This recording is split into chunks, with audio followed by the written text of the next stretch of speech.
Um, so it's been a while since you've recorded something, Drew. So Yeah. my intros are normally pretty, they're pretty poor, and also the closing of it is always quite loose as well. But I always say to anyone that I've probably already given you some sort of fancy intro in the pre-edit or the post-edit, or I should say. But if you two guys could just, if we start off with you, Tom O, and then we're going to Tom P in alphabetical order. If you could just give a brief rundown of who you are and who you work for, just so anyone that doesn't know who you guys are can have the brief 30-second synopsis or pitch, so we know who you are. Sure, I'm Tom Osman. I run Raymont-Osman Product Design. So we're based right in the centre of the country in Warwickshire. So we're near Coventry and Leamington Spa, and yeah, we're taking products all the way from the initial concept all the way through kind of the engineering and the detailed design into kind of all the test and development with some quite serious test equipment, and then into launch. Good stuff. And how long has it been? How long have you been Raymont-Osman? We're coming up for 6 years now. So wow, no way. Amazing. 6 years, and there's a few of you now, isn't there? Yeah, there's 3 of us here. Great, brilliant. And on to Tom P. So you guys are a little bit newer than 6 years, aren't you? Yeah, half that. Yeah. just under 3 years now. So yeah, I'm Tom Parsons. I started Aetha Design about 3 years ago. And we are a product design consultancy, so similar to other Tom. We take products all the way from concept to design for manufacture, basically. Yeah. And we're based in Poole, down on the south coast. Yeah, so if anyone ever gets the chance to follow Tom on Instagram, I would definitely recommend. Hang on, that you Parsons or Osman? Parsons, yeah. Anyone that Instagram. anyone, I take offence to that. Yeah, anyone that's on a crowded tube when the tubes will be crowded again, I'd definitely recommend you just look at Tom's Instagram on a really bad working The day. commute down here is pretty special. Yeah, so he puts us all to shame. Really, I'll be honest, guys, I've had a lot of questions that have come in, and usually how I normally do this is I normally just write down a boatload of questions. We just have a really informal chat. But seeing as we've had quite a few questions that have come in, I feel quite obliged to go through the questions, and then we kind of then we go that way. Otherwise, it'd be really rude to say, "Can I have some questions?" and then just not ask the questions. That people Brad, what about if we do this to start them off? Go on. And to kind of break the ice and all of that. How about we get them to ask each other a question? Oh yeah, go on. Ask a question to each other. Who's your best client? No, don't worry. We're gonna do. Yeah, well, I think just before I run through the kind of the starter question, the real essence of this episode for anyone that's just kind of started up is it's all about setting up an agency. I think my personal opinion, and Drew, I don't know if you're of the similar view, but I think it's going to be a really popular angle for people in the current kind of job climate, whether they're going freelance or whether they're going, I think they're two different things, aren't they? Yeah. Working for yourself and then setting up an agency. That's a transition I know Tom O has made in terms of it was just you, wasn't it, Tom? And then it kind of formed. Yeah, the first kind of 6 months was kind of the freelance thing. So it was Martin doing that and kind of trying to work out how to make it into an agency. It was like that little step. So, which always sounds like the sort of the safe and the safe risk mitigated way of doing it. It's like, I know I can just get some contracts in for now. Once I'm paid out for a little bit, then I can add a junior or something like that. So I'm really keen to hear about that. It's probably, it might be a totally different experience, but I'm really interested to hear about that. Yeah. Was there like a moment where it was like, I think we can bring someone else in now? I was just swamped. I was just working kind of evenings and weekends and early mornings and just couldn't keep up anymore. But by that point, when we set it up, I always wanted, my wife and I always wanted it to be an agency. So it was always a stopgap. But you kind of have to learn how to run a business. So you go from working in a business and then suddenly you're out by yourself. And although you can be good at what you do, you've got all the other things around it. You've got all the sales, you've got all the marketing, you've got how to set things up and get them running. Like, what's the difference between flat rate VAT and normal VAT, and which one do you want? And all these thousands of questions. Kind of that 6 months just to get that baseline done, and then there was another jump into actually being fully independent. Call in a few favours to go sort of anybody in your immediate circle that had done something similar. Maybe you know someone who's a plumber or something like that, and they'd had to face the same kind of, what the hell is this? The first contracts are all pulling in favours, really. So you've got no reputation, and so you're reliant entirely on your network to do it. And so, through contacts I had at Aston Martin and again at Speedo, they were my first two clients, and that was pretty much it for the first year and a half until you get that reputation and that experience to actually start expanding out. And it's probably only been the last 3 years that we've had clients that we didn't know before they became clients. So it just takes a while for that to grow and develop. Yes. Similar journey for you, Tom? Yeah, very similar actually. Although I didn't necessarily have that freelance bit to start off with. It was very much the game plan from day one was to be an agency or to be a consultancy. I remember we spoke when you set it up. Yeah. Funny actually, I just saw you just messaging on LinkedIn. I saw the last message was a couple of years ago, and quite a different situation. I don't know how much I told you then, but the start to Aetha was about a year in the planning before leaving Dyson, and originally it was actually meant to be a joint venture. So I actually set it up with an old, it was actually an old boss of mine in product design. And we started the business together. It was kind of my idea concept, and I was kind of joining him, and he had already been going a couple of years. But it was quite clear early on that he didn't actually want to do the consultancy side, and he was actually more interested in the kind of the camera product side, which is what I used to do with him.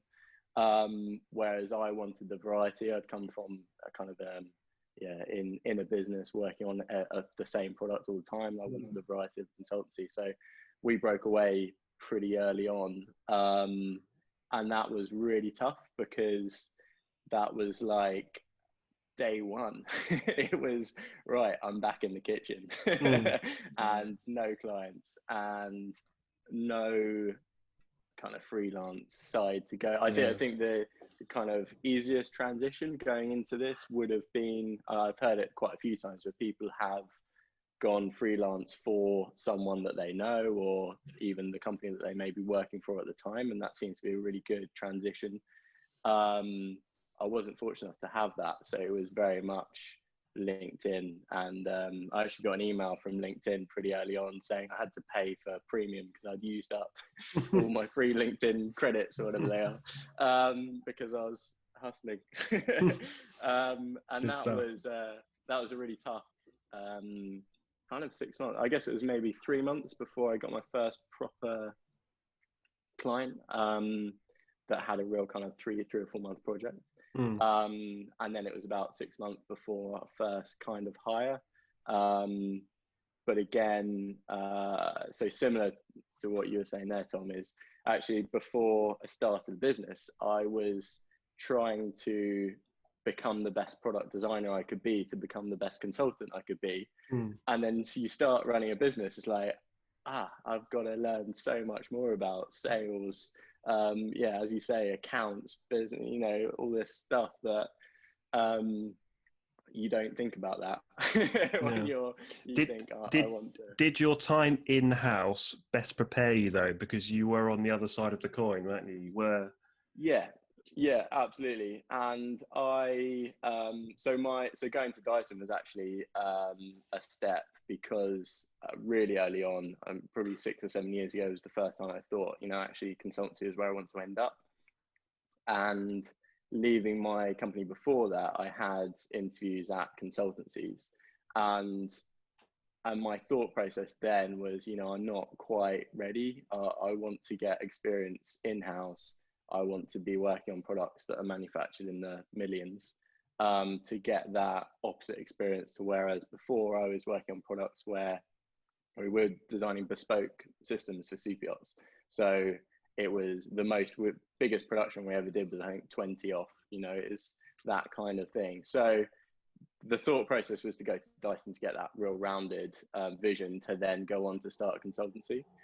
But then in starting the consultancy, then you realize actually sales and how do you get clients and that kind of thing. That's the really hard bit. And then the reason we started expanding originally was because it got to about November in the first year. And I remember there was a whole week where I didn't do any design work. I was in the business, you know, I was doing Skypes, I was going to meetings, I was doing sales calls and all these things. I'm thinking that this isn't why I started the business. I want to be in the design. So at that point, I had Josh, who'd come from, is another colleague from Dyson, really good friend of mine, came down and started working with me, and we kind of eased him into the business in a way. We started off with kind of 2-day a week, 3-day a week, and then I don't know what happened, but the first week he joined, we got 2 clients, I think it was, 2 more clients, you know, and it was like, hang on. And then within a month, I think we're doing 6-day weeks. and that's when Sophie came into the business to run the business side. Luckily, she ran her own business as well. So she was running a business for quite a few years before that, so she already knew about the kind of the tax and that side of it. I didn't worry too much because she was already a pro at that. But yeah, that first 6 months was tough. I wouldn't wish it on anyone, but it's definitely a learning curve. Yeah, I think definitely one of the questions I had for you was, how do you get your first client? Yeah. Just Brad, just quickly. Go on. So I had a slightly different experience when because you've done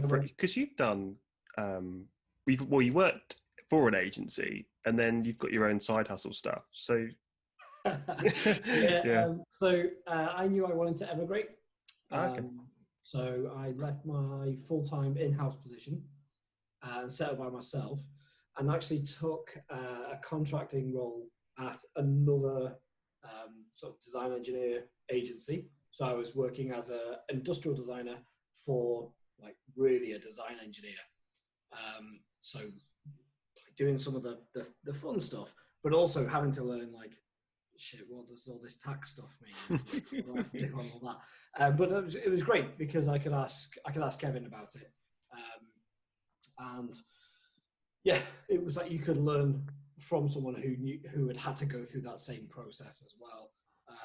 But at the same time, really focus on, here's what I need to do like in the business, and here's what I need to do on the business. And then as well as that, I also had a couple of other smaller client projects and things as well.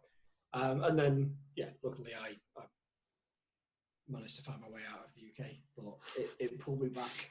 So, yeah. For me, it was location as well. You talked about kind of emigrating to do a job. For me, it was coming back to the coast. That was really the driver. And then having that opportunity to start that with someone was really that to me was almost the kind of going freelance risk reducer side. That made it kind of feel a little bit easier. And then because down here, yeah, it is tough as a product designer. There's not a huge amount of work. That was my thought process. I need to create a job where I want to be. Because like in Bournemouth, there's the product design course that's been there for years and years and years, and yet the only industry that's down there was magazines and insurance. I don't know what it's like now. There's Sunseekers down there. We're next door to Sunseeker. Okay. And then everyone goes to like Dyson or moves to London or finds something else. I don't know anybody who's designing. I mean, like out of my circle, and I went to uni in Bournemouth. I don't know anybody who studied there. No, pretty similar situation. We're the only consultancy in Bournemouth or Poole. There's a few other product designers kind of on their own and freelancing. But yeah, we're the only consultancy. But yeah, I don't know why that is, because actually I think what I did learn starting the business and working with clients is that you don't always have to meet them, and that's what's really surprised me is actually we have clients I couldn't tell you what they look like. I've never met them. We've done so we've got one client at the moment. We're on the second project and never met them face to face. Do you Zoom Zoom? Yeah, absolutely. Yeah, we've had lots of Zooms and things like that, but I've had a couple of clients where never even had a phone call. That's the funniest one. We had one client who we did 2 projects for, and yeah, we sent his prototype to sent his address as well. He lived in a castle. It's like, who is this guy? So yeah, that's been a real learning curve. For us, you know, we are only an hour and 40 minutes from London at the end of the day. I think if we're in Cornwall, that might be different.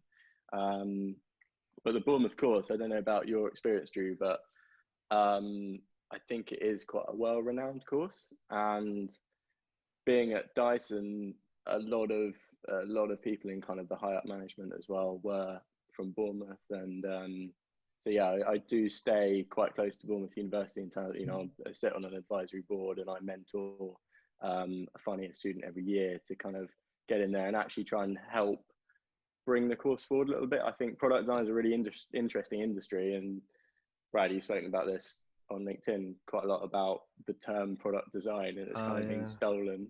Yeah, don't get me started on that. Right. And I really feel bad for people trying to find their first job in product design now, because you look for a product design job and you call them up and they're digital. So yeah, I mean, the kind of landscape of product design has changed, you know, since we were at university. So and the courses, a lot of courses haven't. So I'm trying to kind of be in that process to help move them on, and build a course that's more towards where we are now. So for you, Tom, you're more from a kind of a mech-eng background, aren't you? So therefore that kind of classic designer versus engineer, do you have like a different approach when you're kind of thinking about these first? We did it last time, Drew, when we talked about startups. Like, what are your first 100 days? Because Drew has just started a job, and you're kind of heading up not your own startup, but you're heading up the design for a startup. Yeah, we'll come back to that. It's not bad. but just in terms of the fact that, you know, those first 100 days, you were the only design hire. So a first 100 days for an agency, what is that like? Is it genuinely LinkedIn messaging company? Because I'm just trying to relate it to the job that I do, and there seems, because, you know, we're an agency, and to a certain degree, there is a crossover there in terms of how you would perhaps approach building your kind of, we'd say, building our desk up, so building our kind of pipeline up. Is it similar in terms of how you guys would go down that route? Yeah, I think it's the third client that you need to worry about. But the first two is probably someone that you kind of know, or you know, through your network and things like that. That's where LinkedIn was great, actually. I had some really good kind of links and clients through. I don't know if I actually got a full client, but it was really interesting to learn about how companies use agencies and things like that really early on. But my first major client was through the other guy, basically, that I set up the business with. And that kind of eased us into, as you say, building a bit of reputation. And we had our kind of just do a good job early days. Don't worry about the money. Just do a good job, and people will talk. And under promise, over deliver for as long as you can. There's a lot of sense in that. Is, you know, the pennies and the pounds will look after themselves, but, you know, represent yourself as well as you can and do the good work. And yeah, I think it's very hard to keep hold of that though as well, because obviously those sort of sleepless nights are all about bills arriving and no money coming in. And that's where growing the team and we've just moved offices, and it is amazing. It is, it's our second office. I've gone from kitchen to garage. We're in the garage 9 months, I think, and I go in there now and look around like, whoa, how did we ever do this? And then our first office was incredibly cheap. It was great location, all the rest of it, but it was financially, it was low risk. We should have done it a lot earlier.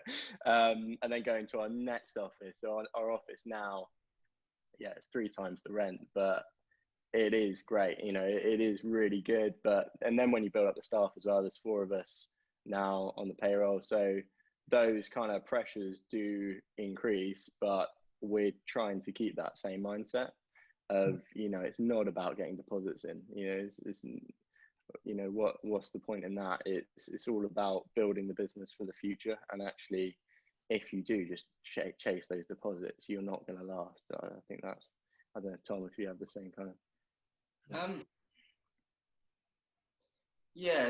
I mean, the pennies and the pounds, when you get to it and you've got other people's mortgages on your shoulders, really don't look after themselves. So that actually needs that does need some careful management. But I mean, we've got accountants who are great to actually help us with that. And so you're getting rid of all these things that are kind of not your core focus, and someone else is looking after them and giving you that valuable insight and advice to actually make the right calls. But you need to keep a track on it. It's not so much the case when you're freelancing, it's just you, because you can have good months and bad months, and all you have to do is make the rent, make the mortgage. But when you've got multiple people, all of which relying on your performance, it needs looking after, and you've got to be focusing on it almost daily.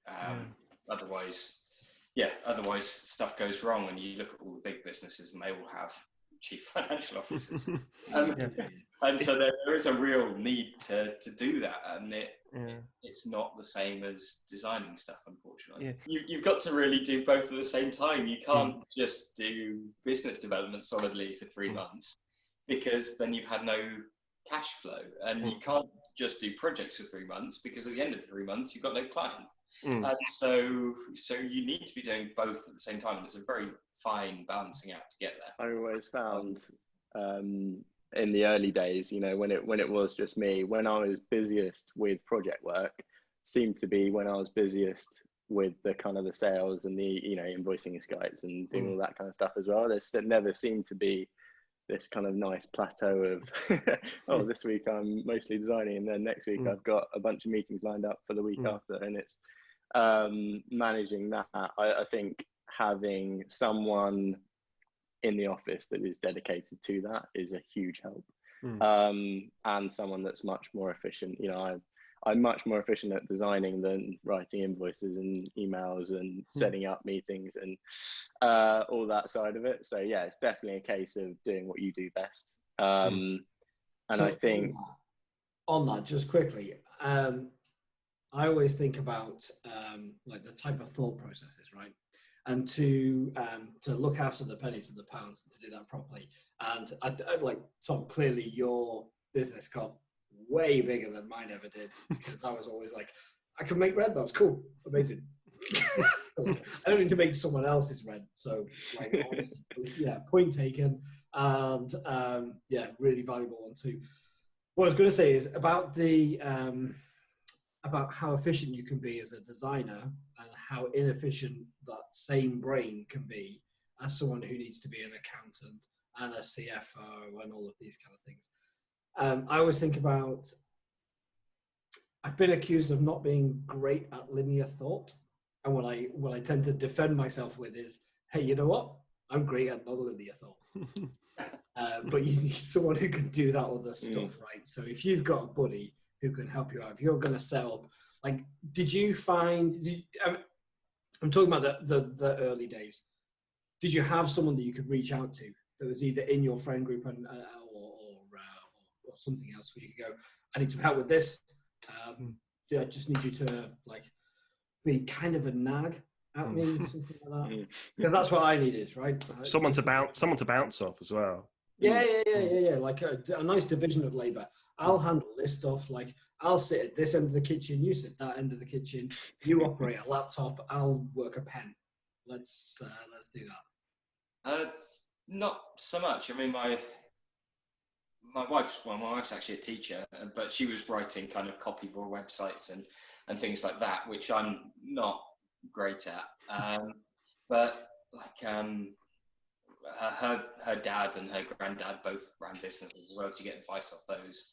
And you do know people in your friendship group that kind of have done these things, and you can talk to them about it, but it can be kind of quite lonely because no one's really done exactly what you're doing.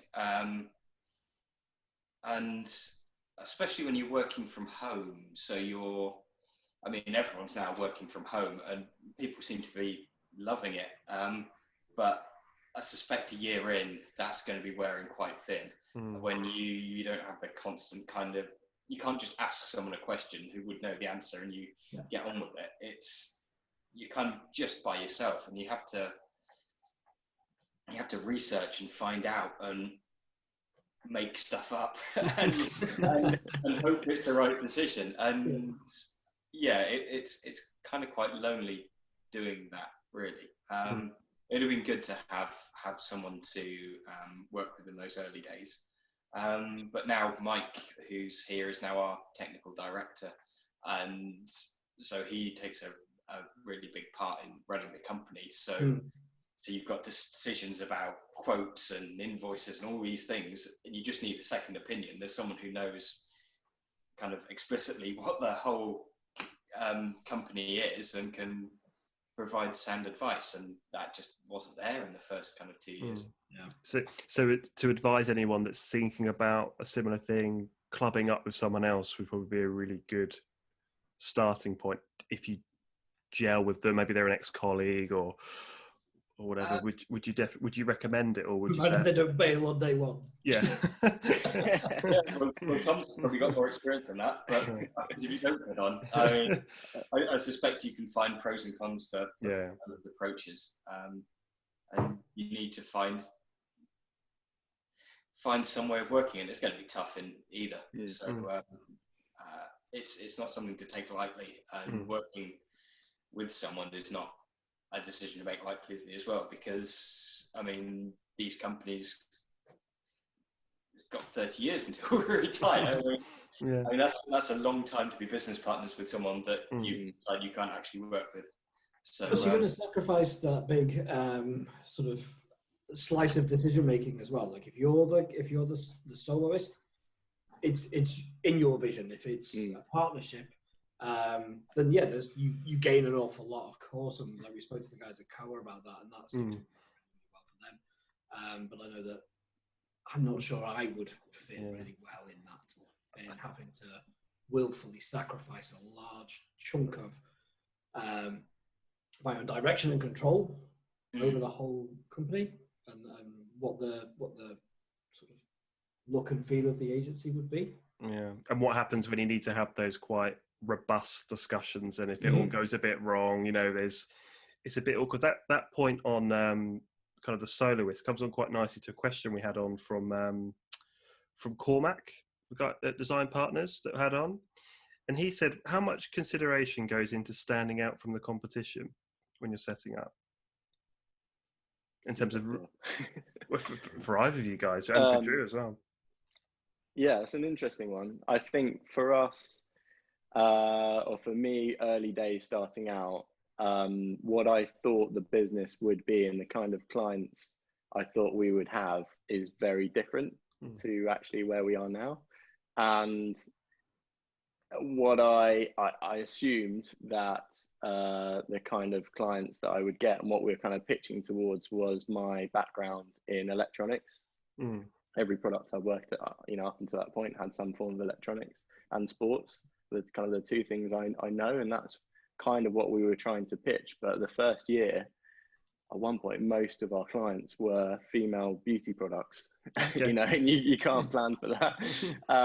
But then from a kind of business pitching point of view, I think there's a lot of industrial design agencies, consultancies, and they're certainly the kind of places that I was having the interviews with. But what I wanted to create was a consultancy that actually, not maybe as far as you, Tom, in terms of mechanical engineering, we're kind of somewhere in between. I see us as the design for manufacture kind of partners, but we don't take on, or we have a mechanical engineer that we bring in when we need, and we have electronics engineers when we do, when we need them. But our kind of USP, I guess, starting out was that we are the full process. And yes, we're an industrial designer at the start, but we've worked on mechanical electronics projects. And, you know, my kind of experience before Dyson was very mechanical. Although I wasn't a trained mechanical engineer, my job going to consultancies, they were pretty much like, you're too mechanical. You're not an industrial designer. I'm like, I know, but I want to be. So that was my kind of thought process, I guess, is that, yeah, we're pitching something that we can take your product and we can get it all the way through every different process, you know, and we have the right people to do that. And that isn't always the people that we have in the office. We kind of a bit more, a friend kind of a Hollywood agency in terms of, you know, you don't have all the actors on the payroll. You bring them in when you need them. So I've got a very good mechanical engineer. We've got a really good electronics engineer and a really good fashion designer. And we bring them in on different projects kind of when we need them. So, but yeah, I mean, where we've ended up and the kind of projects we've worked on, and the kind of business that we are is not what I would have guessed or what I kind of planned it to be, I guess. Did you assume that, I might be right or wrong in saying this, but did you assume that a lot of your work would be local as well? Yeah, that's an interesting one, because our kind of, maybe it was our first client that was purely organic, was local. He was actually a mile down the road. So yeah, I mean, that was almost 3 years ago. I had dinner with him a couple of months ago, and I told him he was our third client. He was like, "What? Probably wouldn't have gone with you guys." Luckily, he's a happy client. Yeah, the local thing is interesting. Most of our clients are London-based. I think that's inevitable. International?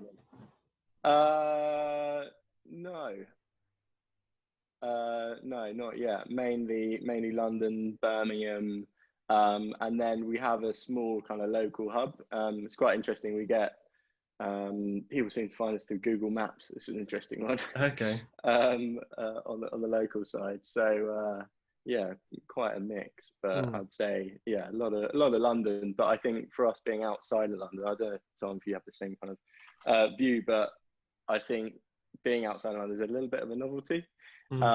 Especially like for our clients. We had one at this weekend actually. He booked a meeting Monday so he could come down for the weekend with his family. You know, that's happened a few times, is people actually like, no, I want to get out of London. You know, I live in London, I work in London. Actually, this is something that it's a passion project. It's something that I wanted to kind of take away. And so yeah, we haven't found that as necessarily a problem, but yeah.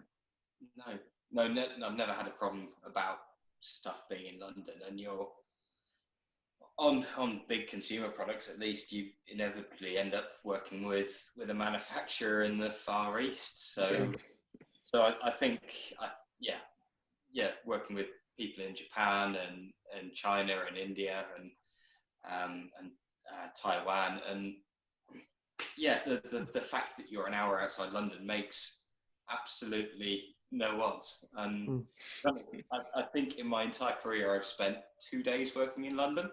Okay. I've spent 2 weeks working in Osaka and 3 months working in Gujarat. So London really isn't the centre of the world, although it Yeah. can seem like that from some perspectives. Yeah, definitely from like a designer perspective, I always find that, I'm pretty sure I've said this on LinkedIn a few times, there is life outside of London. You know, you don't have to work for Layer, therefore, you know, et cetera, et cetera, et cetera. You can go outside of London. I mean, those places aren't actually that big if you compare them to DJ, where I used to work. Yeah. Cambridge consultants and the kind of whole Cambridge bubble. They're tiny, yeah. Yeah, the big places are actually outside, and I don't know why it seems to be. Perhaps that's more of the styling, industrial design side of it. But I think it's more of a, like an ID hub, isn't it, London? But when you're looking at kind of design for manufacture, then I don't know if there are too many places in London that do. PDD do, but there's not many, you know, that are actually end to end in London. I've always found it's very, very front end. Yeah, you've got Crux and Kinnear de Four in Bristol as well. So it's, to be honest, I don't think I could name a consultancy that does the kind of technical product development that those companies and we're trying to do that's in London. Perhaps I'm just... It's a strange one, because once you're in it and once you sort of interrogate it a little bit, there's good, really strong agencies like Small Fry in Coventry. Yeah. And then, you know, we've mentioned Design Reality in a couple of times. But there's also there's also like a great education that comes with it as well, though. In terms of if you was to go to perhaps a smaller agency or to go outside of London, I find to go to those places where you actually become a better designer than if you was just to go to the bigger ID agencies, for example. I find if you went to Small Fry, in my genuine opinion is you'll actually become a better designer. That's it. Go where the actual work is for you. Like if you're starting out and you're trying to find that work, then you can get some big names on your CV. But I think, I don't know. I didn't have that experience, but I do think that, I'll just throw an unqualified opinion. Go where you're going to do the work, where you can point to, I did that, I had that influence, I was responsible for this thing, and this piece of work. Geography shouldn't be a big deal anymore. Generally, the smaller the company you work for, probably the bigger the kind of the piece of the pie, and your what was it like at involvement. I went from very much a family business of about 6 of us to 3,000, and it's mad. That day one is like stepping into Willy Wonka's, and it's just kind of overwhelming to start off with, and then you kind of, when you get down onto a department level, you know, I'm in a team of 6, and you know, you're suddenly in that kind of small team environment again, but you're working on such a small piece of the pie. And you know, I absolutely love my time at Dyson, and worked on some really interesting things, but you know, you are a very small cog in a big wheel. And you know, to give an example, like Dan, our youngest designer, you know, he's a few years out of uni, and he's taken full stage 1 concept briefs, you know, almost completely on his own, and delivered that to the client, and then he's working on, you know, design for manufacture as well. So I think that experience, you know, he might not have at a larger company. And I think that's what I like about consultancies as well, is that we are those kind of many hats, and we that's kind of how my brain works. I like jumping around onto different things. It's also nice when you get the chance to kind of have an influence on how the work will be done as well, rather than just the drawing and the things that are on the page and all of that. It's more about here's the ethos, here's the path we're going to take. And as I've got older and got more sort of zoomed out from the hands-on, I do less and less blue foam modeling these days, and I miss that, and I kind of make sure that I keep it in my schedule. But then again, you get a lot of satisfaction from going, well, here's the stance we want to take when it comes to the design, and making sure that, and like Tom, this is probably something that I think from some of the things that you said, actually, you can pick whichever Tom. Yeah, which one? It's yeah, it's nice when you sort of do get a little bit. You're a bit more removed from the hands-on. You're not quite at the coalface, but you're guiding the way. And I guess you must have both changed what you're designing. You're changing from designing a product to designing a business. Yes. And so it's still a design process. You still have to think creatively and laterally, and there's stuff that needs doing in a certain way and stuff that can be done in any way. And yeah, that's the kind of transition that the creative part of your mind is doing something completely different to where you started at, and you don't really learn that in any course. You just kind of have to do it. Yeah, and I think my time at Dyson, I tried to get into the business side as well. I always had an interest in the commercial side, so I was always kind of knocking on the door of the kind of sales and marketing guys and trying to get into meetings and have a bit of exposure to that, to see how a bigger business kind of works. And I think Dyson's quite good at a lot of people having exposure to that kind of high up management decisions. You know, I was, probably less than a year in, I was sat around a table with James, reviewing the product I'd been working on, which was an amazing experience. But at the same time, those meetings you could come out there with a completely different direction than you would have wanted to take it. And I think in a smaller consultancy, we can really drive the direction of the project and the product. I mean, with the client, obviously their kind of say is final, but we can put the options on the table and we can kind of say, this is the way that we'd take it, and you'd hope that your kind of experience stands there. Whereas working for a company like that is very much, it is top level decisions happening, and being, the worst thing is when your project's canned, which is a lot of the time at Dyson. So, I was very lucky. So how does it work? Because Dyson, I used to work at JCB, and I suspect it's similar, that there's a big personality at the top and they own a lot of the company, and when they want something done, stuff gets done. So it's like a enormous family company in that respect. So Tom, I was going to ask you that same question about you and about your setup, because, like, forgive me, you said your company was called, like, it has your name in it, right? Yeah. Yeah. So back at you. Like, your name's on the door. Yeah. What like, let's explore the Dyson thing, sure. But what are you trying to create? What kind of atmosphere are you conscious of? I mean, I find that fascinating because, well, yeah, it's an exciting thing. I mean, yeah, so I was at DCA for kind of 6 years, and that was great, and I loved it, and I'd always kind of just wanted to do my such a big fan of DCA. Yeah, they it's an amazing bunch of people. They do fantastic stuff and just learn so much there. But I've always kind of wanted to do my own thing, and it was just the opportunity to do it, really. I guess DCA got larger when I was there. It got maybe 30% larger, which isn't really big compared to like TV where I was before, where it was similar size to Dyson. But I kind of wanted something a bit more personal, where you could, where you'd actually know everyone and can be a bit more of a family feel. And then, yeah, you just have the flexibility of doing it your own way. And to be honest, I don't really know where that end goal is. You kind of roughly put it out there somewhere and you work towards it. But one of the beauties is that you can work with people and you can work out actually where is it going to go.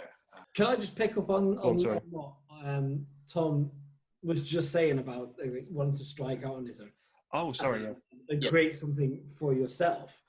I mean, yeah, that's brilliant. I think so many of us can identify with that. And what I'm interested in right now is, so you've made something for yourself, and now you have people working with you and for you and alongside you and all of that, and however you want to frame that, because I honestly don't know what your structure is like.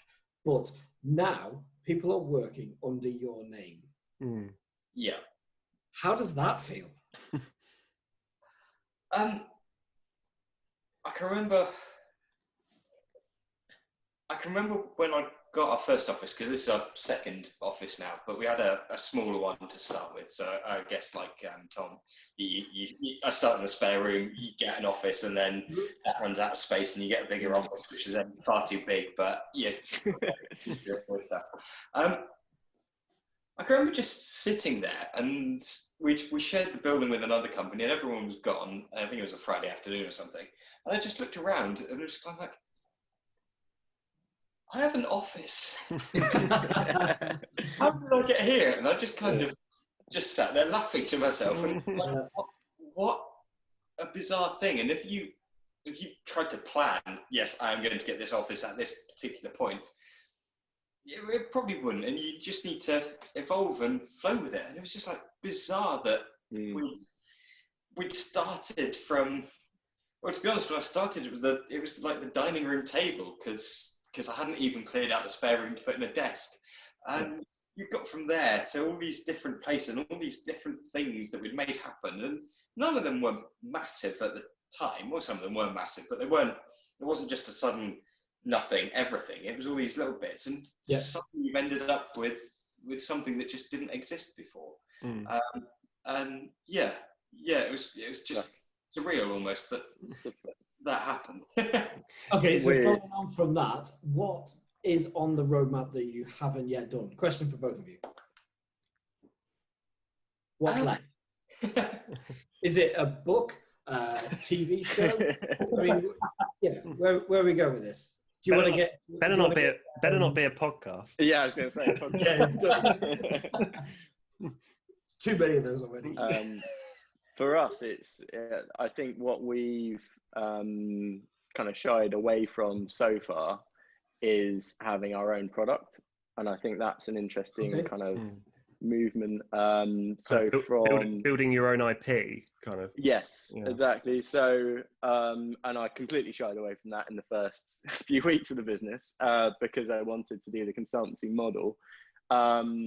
Early on, we had our own product that we got a bit of funding for in the early days when I was kind of making up design time, I guess. But I think that's valuable, though. I mean, we've talked about this before for graduates about just getting something into your portfolio. If you can't find a gig, then just make one. Just build it yourself. Absolutely. And we created a product that we've shown it's for the camera videographer industry, and still no one's launched one. And we get it out once in a while when we have videographers in. They're like, why aren't you selling these? Why don't you? And it's like, well, it's not a business I want to run. I know it's a good product. I know it probably would sell, but I don't want to run that business. I don't want to be sending shipments out and getting returns, and that side of it doesn't interest me. But recently, so early on as well, we got a lot of people saying, well, I'd love to do this product, but you're quite expensive. Can we do some kind of royalty agreement? And the answer's always been no. I get that a lot. We'd love to work with you, but you're really expensive. And then you go, okay, nothing I can do really about that. And the thing is, like 90% of the time, you've just met them. It's like, I'm not going into business with you. We just met. Recently, we have done that on our first project, which is the Kickstarter we've got running at the moment. Couple, the water bottle. That was the first one where we'd completed the design. We had the product complete. We pitched to help them through manufacture. So we said, look, we'll go to China, we'll find a manufacturer for you, and we'll help you build up that Kickstarter campaign. And they said, that's great, but the budget doesn't really extend to that. Will you, can we talk about some other means? And that's the first time we thought, actually, really believe in the product, love working with you guys. If we're ever going to do it, this is the time. So it took quite a while to sort out the whole legal side, which we didn't realize that's a whole nother story. But now we do kind of own a part of that, and that has made it really interesting for us, because we're now on that kind of other side. We are, we're on that kind of client side in terms of the Kickstarter, and we're trying to push that as much as we can. But what I think, back to your original question, I definitely have that entrepreneur urge to own a product at some point, but it has to be the right one. It has to be the product that I want to sell, basically, and kind of carry on running that product. There's one thing, I think that's what I learned early on in my career, is there's one thing selling something, but that product's around a long time, and you've got to then want to run that business. They don't disappear. You could it could be 10 years, and I looked at making products and stuff, and the thing I actually enjoy is designing the product. So why would I start a business to make a product where every 3 years I get to design one, when I could just design stuff all the time? And people that love running businesses, selling to customers and other businesses, can go and run that bit, and just what you enjoy. I mean, I'm so with you. Me and Jess were at we were out earlier, and we saw that there's this huge Euro Millions jackpot this Friday, right? So okay. Have you spent it already? Have you? Yeah, exactly. What I'm going to do is buy a unit in the Deeside Industrial Park, right? And I'm going to set up a manufacturing opportunity for real opportunity for people in North Wales to manufacture sweet high-end audio equipment, the kind of thing that would become an heirloom, right? So you want your granddad's Kendrick audio unit, whatever it is, right? It's a record player, something. I'm sold. You're not gonna. It's made out of wood and aluminium and all these glass and beautiful materials, right? Yeah. So immediately, what'd you spend it on? You go, well, a Lamborghini and all this. I'm like, no, fuck that. Yeah. I want to spend it on a high-end audio company. Here's where I'm going to do it. Here's where I'm going to make it. And I have to build a decent road to get to there. So that's fine. But I've got 110 million. So we're going to leverage other investment. It's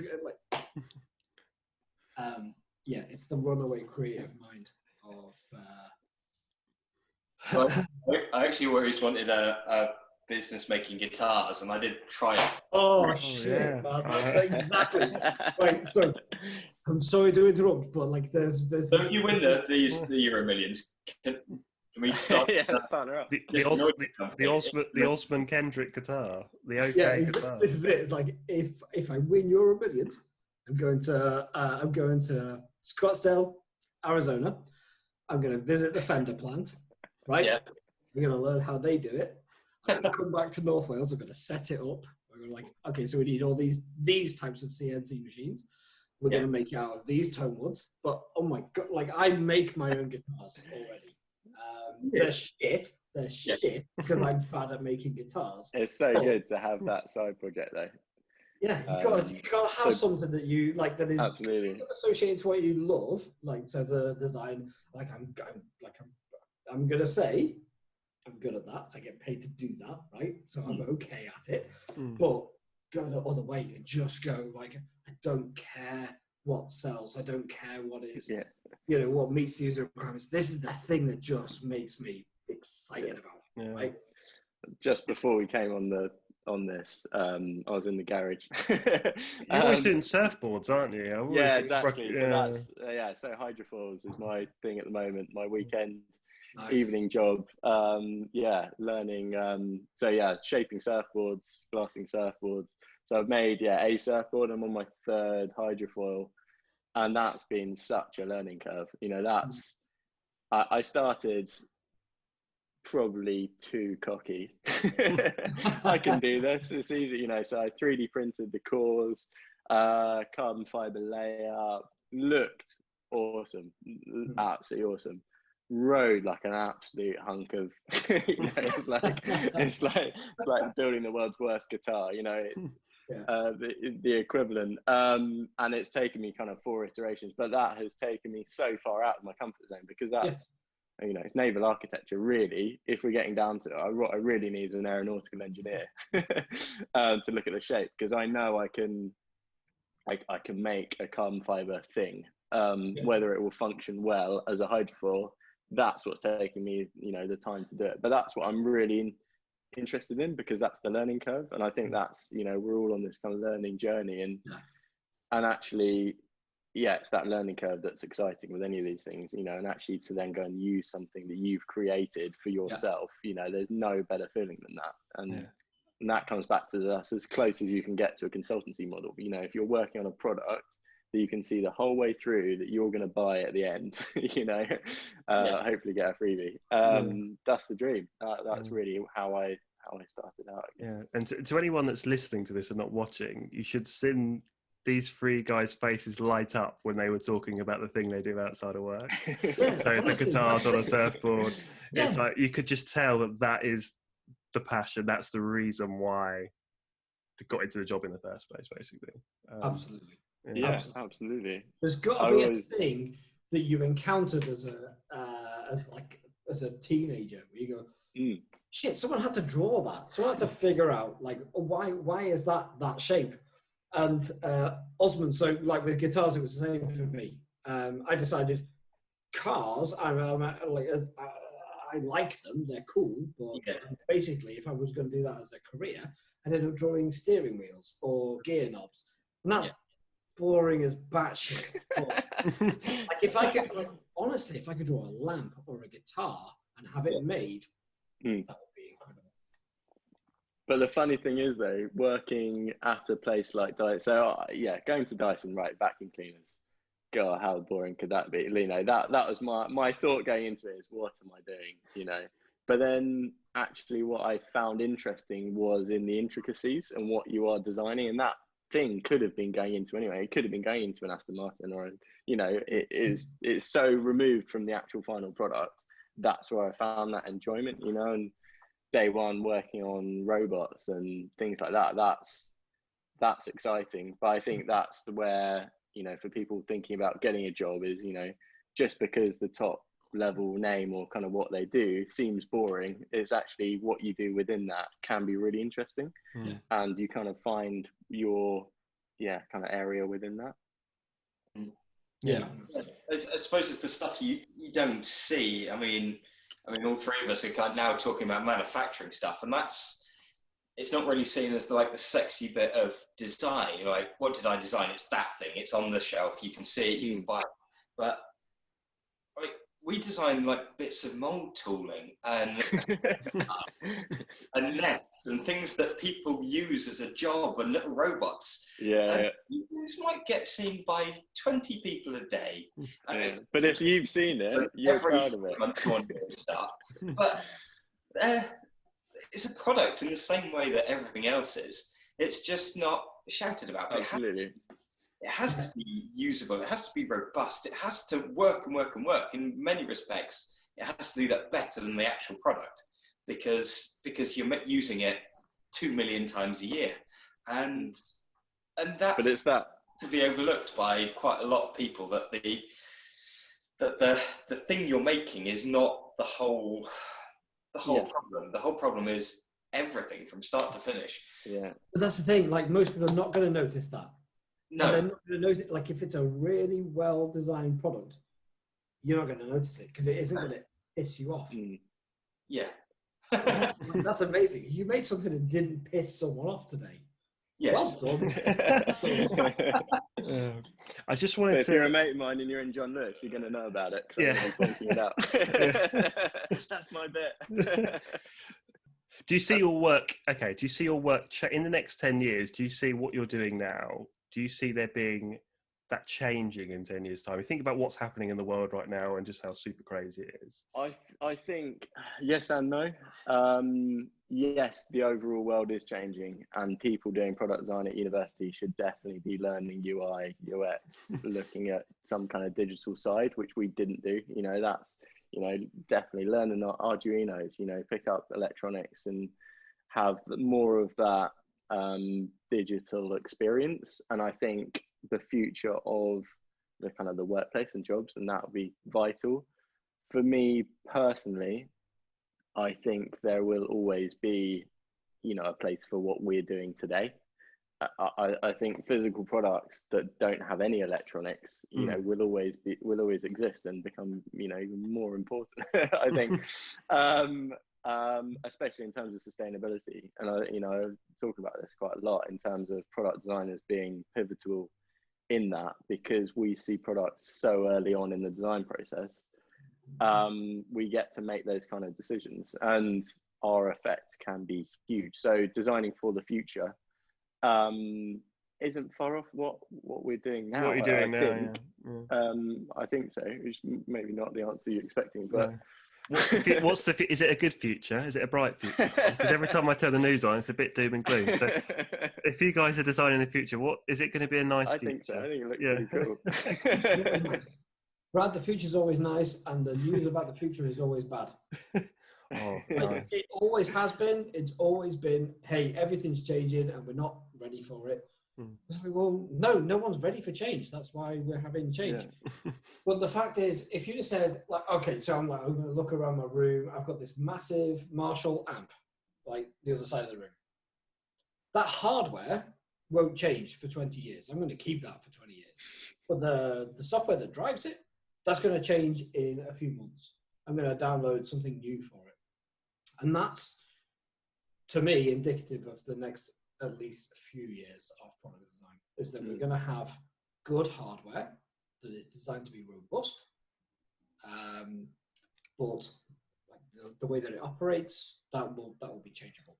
Because but really, I think the overall, if you've got a solid phone that's got a great camera, and this is why we have all these software updates on our phones, because we get bored and there's something new and there's something keeps them busy, doesn't it? Keeps them. But also, yeah, I mean, like a lot of that is driven by cadence of release, right?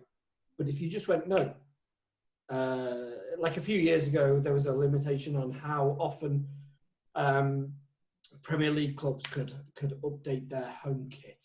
I think that seemed to stick around for 2 years and then go away again. But that made sense. Like, that's the home kit. That doesn't need to change. Like, it's red or it's blue or it's stripy or whatever. Yeah. But the numbers on the back, they change.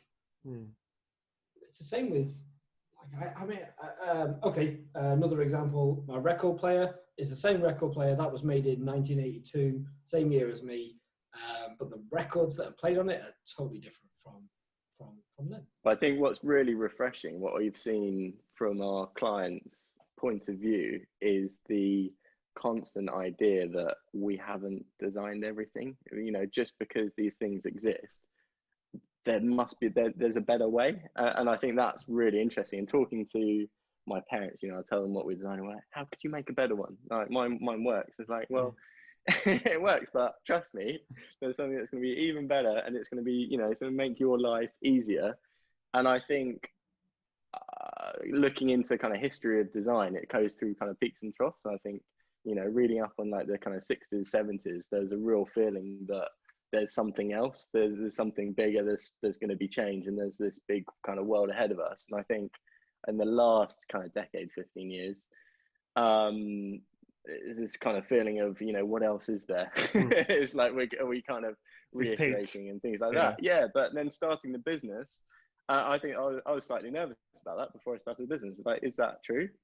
And it's really not. Talking to our clients that are actually, they're coming to us with these ideas of things that, like, God, why has no one done that? We need to get this out. And I think that's really refreshing, and that will continue. And I think that will keep driving us forward, and that keeps me motivated. Good stuff. What about you, Tom? I mean, going back to something Drew said on the software updating, I mean, that's fine until stuff kind of gets rigged. So the servers stop, and like I had an iPod, and I collected a lot of music, and there was a lot of music on that. I didn't need it on a phone or anything like that. I just had an iPod. It worked, and it was fine. I could buy more music, and it was just there. And then all of a sudden, Apple said it wasn't secure enough to buy any music anymore. So it's kind of like this thing that I had for, God knows how long I'd had it, 8 years, that had been absolutely fine, been around the world, battery still worked, I think sound was still good, it was still perfect. Yeah. I was just told it didn't work anymore, and that's it. Still found a way to put that U2 album. Fuck you, buy a new thing. Yeah. No, it's horrible.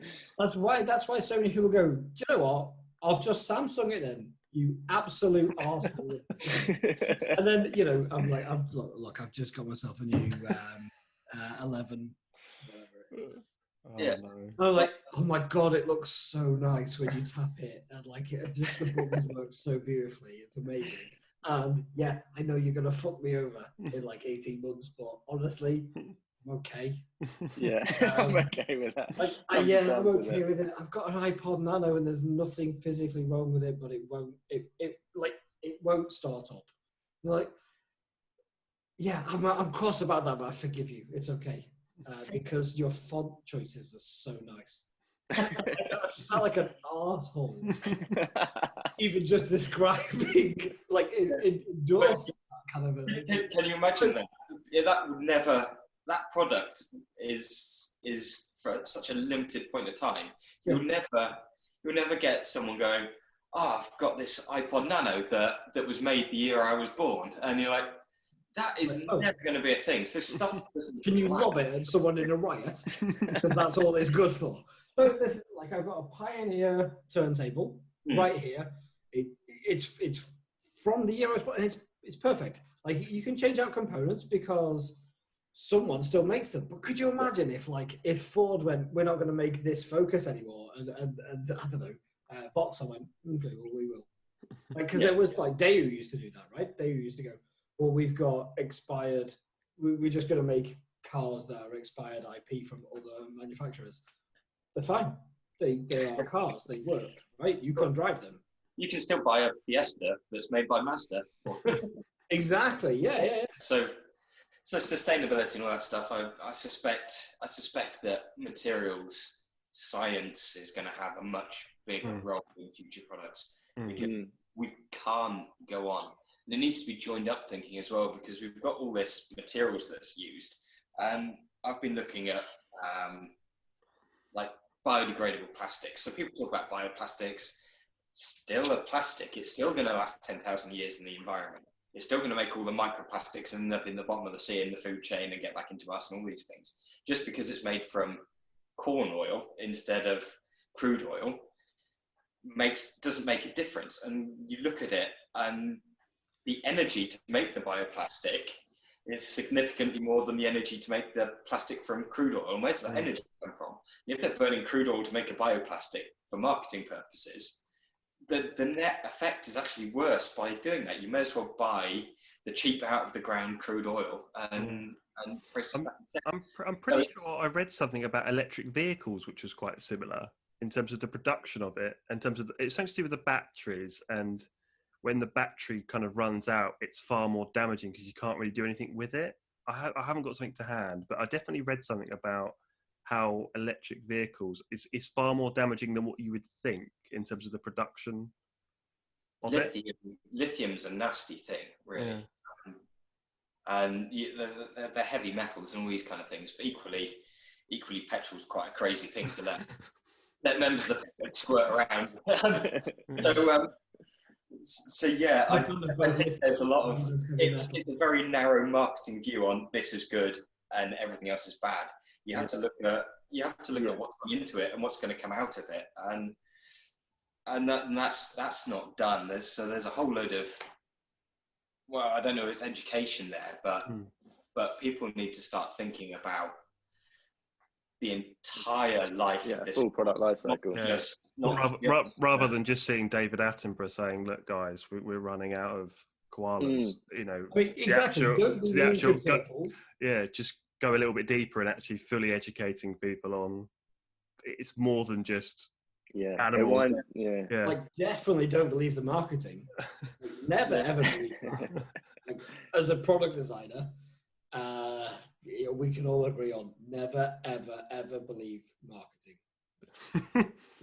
and as a salesperson, I could definitely vouch.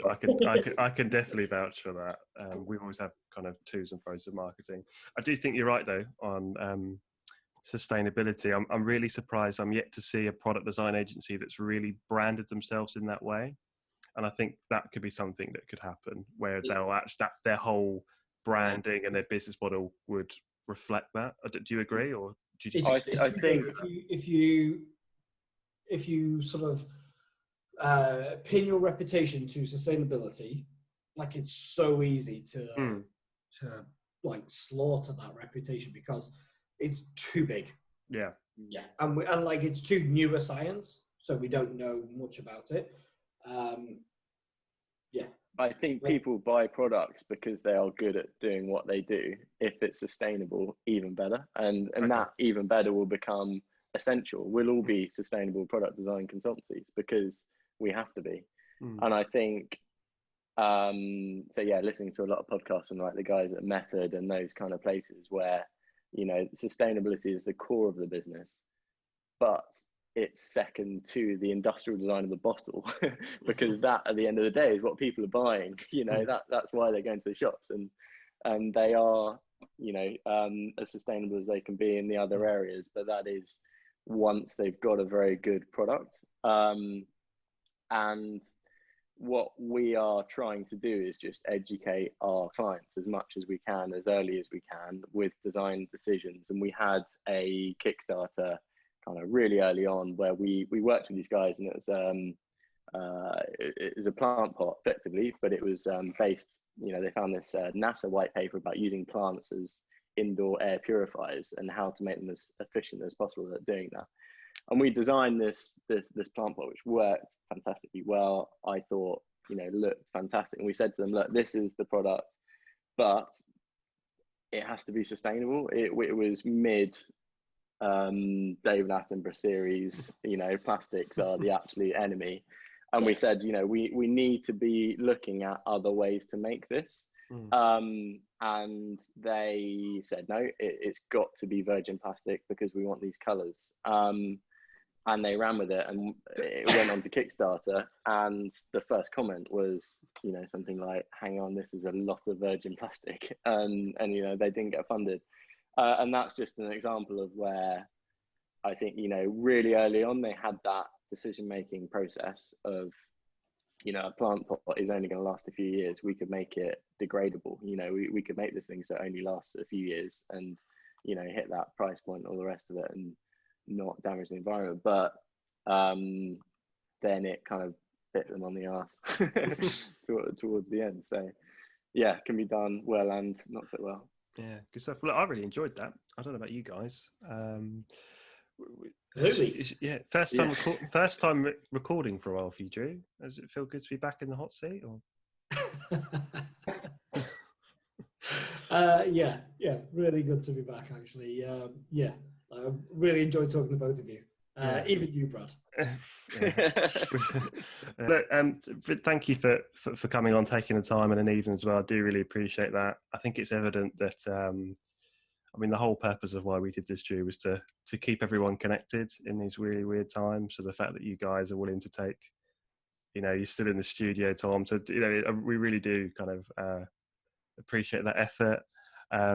Next Monday, we've got our webinar. I don't actually think I'll have edited this in time, so I'll put it on the outro anyway. But on Monday, we've got our second webinar. So we've got the guys over at Noli coming on. I haven't got that product to hand. They did give me some stuff. I can't even do the product. I can't even do the product placement on this one because it's over there somewhere. It's charging. So yeah, excuse the pun. You got those Dyson Air. Yeah. Is it like an air cooler? Product placement. Is that you, Tom, or was you part of this? I'm not responsible for that in any way. Good. Good stuff. Because the reason why is because it's actually quite shit at cooling. It's very good at heating, but the cooling function of it isn't that great. So don't waste your time if you're thinking about buying this thing. People are surprised that it doesn't churn out cold air. Yeah, it's not. It's a lot better as a heater than it is as a cooler. The massive fans from Screwfix. Yeah. We were half here. We thought, do we buy £5,000 air conditioning or do we just buy massive fans? Oh man, our first office had a glass roof. Try and do that in 30 degrees. I just opened the kitchen window and the living room window fully, and then I get a crick in my neck from sitting in a draft. Yeah, well, you can all laugh now, but I'll tell you who's going to be laughing in December. It's going to be me and my pure cool. So, so cheers, guys. So we've got so they're coming on. Jordan Ben's coming. He's going to chat to us about how not to freelance as well. So there's a bit of a bolt on for what we chatted on here. And then our next guest is going to be Mel over at Canada 4. She's coming on. So that's going to be really cool to chat to her. No idea what we're going to talk about, but we don't really know what we're going to talk about in most cases. We just kind of wing it, and it's got us this far. So, so cheers, guys. Thanks for coming on.